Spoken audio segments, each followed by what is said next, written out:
5 barang ini biasa jemaah angkat remeh bila umrah musim panas. Cuaca di Mekah boleh mencapai 40 darjah Celsius kalau musim panas. Jadi, persediaan barang ini memang sangat penting.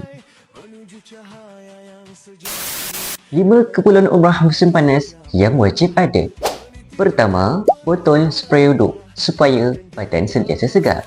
Kedua, sejadah saiz normal. Andai kata jemaah perlu solat di luar masjid, dengan adanya sejadah tersebut boleh melindungi anggota solat kita daripada panas. Yang ketiga, kasut yang selesa sebab kita akan berjalan banyak. Keempat, pack mata hitam untuk elak silau. Dan kelima, ubat serta vitamin dan keperluan peribadi, terutama lotion, lip balm dan sunscreen. Bukan manja atau untuk bergaya, tapi hanya berkongsi pengalaman jemaah lain. Kalau saya tak sebut barang yang lain, Haji Hajar boleh letak di ruangan komen.